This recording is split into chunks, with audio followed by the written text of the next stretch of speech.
I've been selling on eBay for a year and a few months, right? And out of that time, I think I probably got maybe scammed like 2 or 3 times. So it's not like it happens all the time, but it do happen. One of the first times, I didn't know what I was doing, so I did a return. A customer asked for a return, and I gave them the money back instantly. And they said they were gonna send me the item back, but they never did. Even because I had messed up, and eBay said they couldn't do anything. So they was like, basically, I had to beg the person to send the stuff back, which they never did. So they got a free item. So I feel like that was shady because they got their money back, and they didn't give me my item back.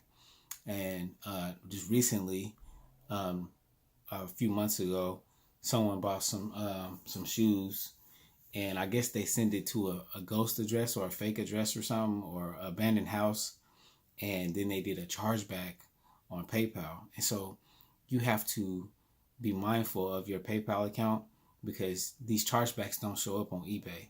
So on the PayPal account, when you log in, only when you log in on the computer, you will see a red alert sign when you go to like the overview or the summary, and then you'll see the person name and who they were that were are they're doing the chargeback, and then what item they're doing the chargeback on.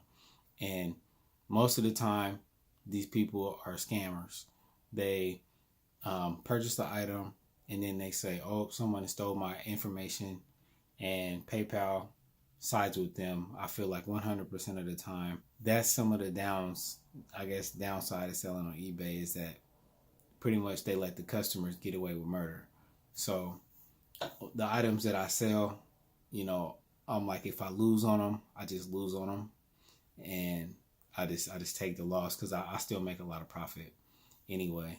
Not everybody is scandalous and shady out here, but so, and on the return side of this thing, however you want to set them up, no returns, 30-day returns, 60-day returns, and then you can offer buyer pays for shipping, or you offer free returns. I don't do free returns, but I think when you don't do free returns, that's when you get items not as described cases, and that's the only way a customer can force you basically to pay for the shipping, because they can lie and say, you know, you didn't fulfill your promise on what you described the item to be. So then eBay then sides with the customer and then forces you to pay for shipping to come for the item to come back. So I kind of almost feel like it don't really matter which one you choose. If they want to get free shipping back, they gonna get it back. If they, all they gotta do is lie and say something was wrong. Uh, I think I think the people that are doing free shipping are getting less item not as described. I think that's why eBay encourages free shipping on returns, because then you just have to pay for it regardless. But also on the flip side of that, I've noticed that people will open returns on me, and then they see that they have to pay for it, and then they never send it in. They just cancel. So I feel like if someone sees that they have to pay for a return, it discourages them from returning the item, because I don't want to get returns. I want people to keep the item, and I want to keep the money. I'm in business of making money and not returns. And when I get returns, it hurts me. So I try to minimize them.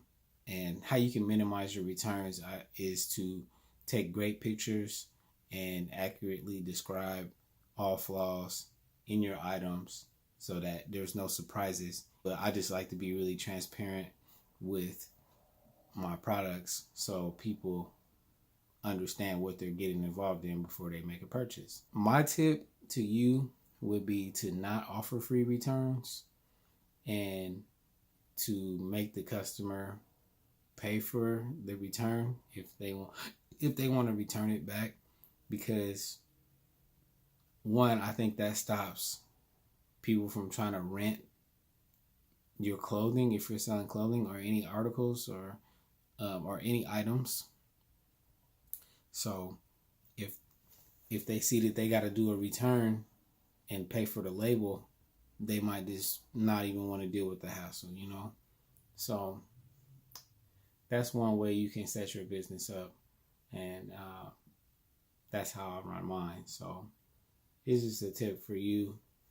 Once you figure out how you want to run your business, you do it the best way you seem fit. Make sure you subscribe to my channel and come back for more tips